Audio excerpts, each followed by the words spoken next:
Sa baryong pinamumugaran ng mga kwento ng kababalaghan, may dalawang nilalang na pilit itinatago ang kanilang pagkatao. Sila si Nika at Brando, magkasintahang aswang. Ngunit, hindi gaya ng mga nilalang sa takot ng marami. Sila ay mabuti. Sila ay nagmamahal. Ito ang kabutihan ng magkasintahang aswang. Magandang araw sa iyo, Kuya Vinjay, at sa ating mga tagapakinig. Inihahandog ko sa inyo ang ikalawang yugto ng kwento ni Nika at Brando. Ang huling gabi ni Nika at Brando.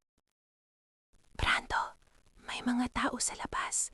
Parang mga manghuhuli na naman ng aswang. Shh! Tahimik ka lang, Nika. Hindi nila tayo matutunton. Pero kung sakaling makita nila, tatakbo tayo papunta sa ilog. Nakakatakot, Brando. Paulit-ulit na lang tayong tinutugis. Kayong wala naman tayong ginagawang masama. Tanggap ko na yon, mahal ko. Hanggat may kabutihan tayong nagagawa, di ko kailangan ang pagtanggap ng tao. Tulong! Tulungan niyo ako! Aswang! Ah! At biglang tumakbo ng mabilis si Brando at sa isang iglap pinutol nito ang ulo ng aswang nang hindi namamalayan ng babae. Aswang! Naputol ang ulo! Ah! Ah! Ah! Ah! Brando, tama lang na ginawa mo yun. Kung nagkataong nabuhay ang aswang na yun, ay makikilala ka pa niya at maaaring ikapahamak natin at maging mitya ng huling gabi nating magkasama. At doon ay nawalan ng malay ang babae at agad naman itong dinala ni Brando sa ligtas na lugar. Pagsapit ng umaga, nakita ng mga taga-baryo ang babae, buhay at ligtas. Ngunit walang nakakaalam kung sino ang mga nagligtas sa kanya. Ang sabi niya, 2 anino lang daw ang nakita bago sumikat ang araw.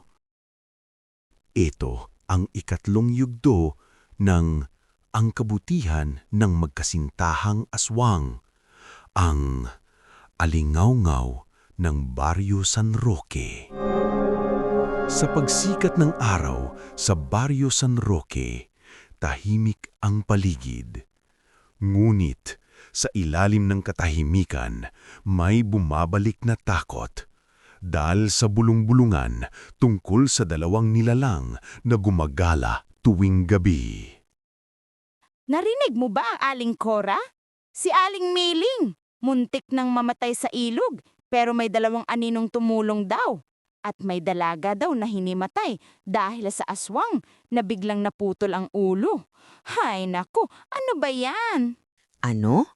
Anino raw?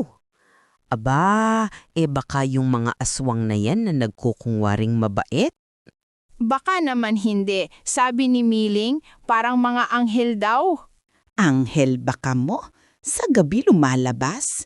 Aba, hindi ako naniniwala riyan. At sa gitna ng usapan, dumating ang isang pari, si Padre Ernesto, galing sa kabilang bayan. Dala niya ang misyon, hanapin ang mga aswang sa San Roque. Magandang araw sa inyo. Ako si Padre Ernesto. May narinig akong kakaibang mga pangyayari rito. 2 nilalang daw na tumutulong sa gabi. Mga anino sa dilim. Aba, opo padre. Mga aswang yan. Niloloko lang tayo. Oh, baka naman hindi lahat ng aswang ay masama. Samantala, sa isang kubo malapit sa gubat, nag-uusap sina Nika at Brando.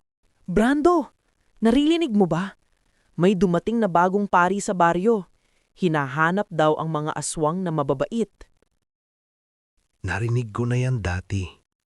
Siya yung paring na pinatawad ang isang tikbalang sa kabilang bayan.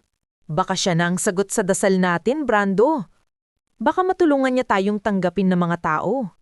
O, baka pati bungi yan, Nika. Hindi lahat ng may dalang krus ay may dalang kabutihan. Kinakabahan ako. May tao sa labas. Dito ka lang. Ako na ang lalabas. Sino ho sila? Huwag kang matakot. Ako si Padre Ernesto. Hindi ako kaaway. Bakit mo kami hinahanap? Dahil gusto kong makita kung totoo ang sabi ng mga tao na may 2 aswang na may mabuting puso. Padre, kung totoo ang kabutihan mo, bakit hindi ka takot sa amin? Anak, dahil minsan, ang tinatawag nilang halimaw ay mas may liwanag pa kaysa sa mga taong nagdadasal tuwing linggo. At sa unang pagkakataon, may taong hindi tumakbo, hindi sumigaw, kundi ngumiti sa 2 nilalang ng gabi. Ngunit sa dilim, may mga matang nagmamasid. Hindi lahat sa baryo ay naniniwala sa kabutihan ng magkasintahang aswang.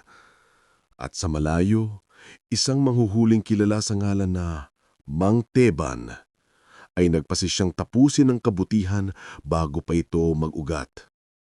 Sa susunod na gabi, may dugo na muling dadanak. Susunod, sa ika-4 na yugto ng Ang Kabutihan ng Magkasintahang Aswang. Ang Bitag ni Mang Teban.